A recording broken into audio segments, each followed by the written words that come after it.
Dan berikut kasus-kasus korupsi besar di Indonesia.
Apakah teman-teman tahu, korupsi dan gratifikasi adalah permasalahan serius yang dapat merusak bangsa ini? Membuat pelayanan publik menjadi kacau, akses pendidikan yang tidak merata, merusak iklim investasi dan menyebabkan ekonomi biaya tinggi.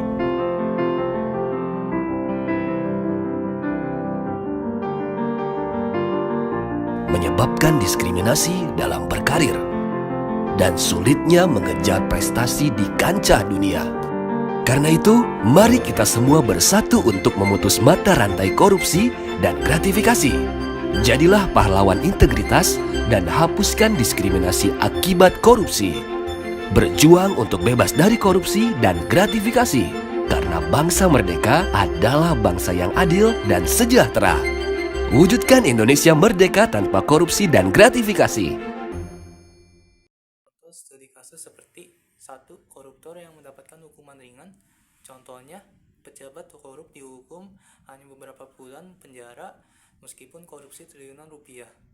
Yang kedua, kasus pencuri kecil seperti pencuri ayam ataupun pencuri sendal yang dihukum masa sehingga meninggal. Apa solusinya? 1. Reformasi sistem hukum. Pengetatan hukuman bagi para koruptor untuk memberikan efek jera. Yang kedua, edukasi publik, meningkatkan kesadaran masyarakat tentang pentingnya proses hukum yang adil. Yang ketiga, peningkatan integritas aparat penegak hukum. Penegak hukum harus menunjukkan profesionalisme dan keadilan tanpa pandang bulu. Sekian, terima kasih. Fenomena hukum yang tidak adil bagi koruptor dan maraknya tindak mainan hakim sendiri. Menurut saya itu adalah cerminan dari ketidakpuasan dan ketidakpercayaan masyarakat terhadap sistem peradilan di Indonesia. Dan menurut saya ada beberapa poin penting yang dapat dianalisis terkait problem ini. Yang pertama, hukuman tidak adil bagi koruptor. Banyak kasus korupsi berakhir dengan hukuman yang ringan, yang dianggap tidak adil oleh masyarakat. seperti vonis penjara singkat, fasilitas mewah dalam penjara, atau remisi yang sering diberikan, entah itu berkelakuan baik dan semacamnya. Dan ada pula ketimpangan hukum.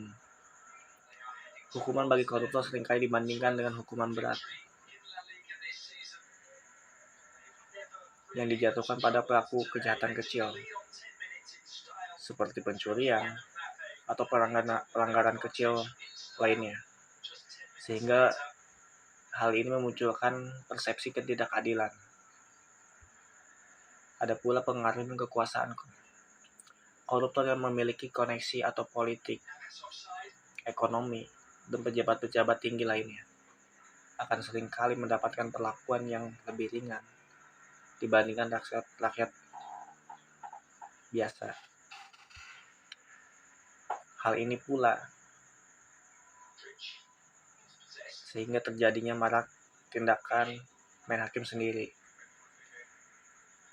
Salah satunya penyebab utama yaitu ketidakpercayaan terhadap penegak hukum, mendorong masyarakat untuk mengambil tindakan sendiri karena ketidakpuasan masyarakat itu sendiri.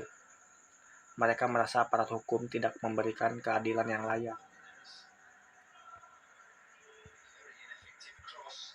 Ada pula tindakan main hakim sendiri jika dibiarkan dapat memicu kekacauan dan menimbulkan problem-problem lainnya di masyarakat. Dan menurut saya ada beberapa solusi yang dapat dilakukan, seperti reformasi hukum, yaitu penegakan hukum yang harus diperbaiki, termasuk pemberian hukuman yang setimpal bagi koruptor, tanpa memandang bulu, tanpa pengaruh, tanpa tekanan dari pihak lain, dari kekuasaan atau kekayaan,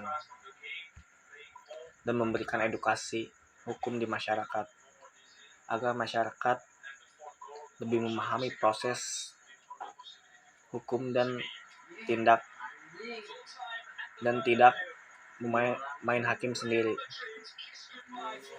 Ada pula seperti peningkatan transparansi, seperti meningkatkan kualitas institusi hukum, dan harus transparan dalam proses penanganan suatu kasus atau membangun kepercayaan masyarakat. Seperti yang kita ketahui, banyak aparat hukum atau hakim dan lainnya tidak menjalankan sebagai mesti tugasnya.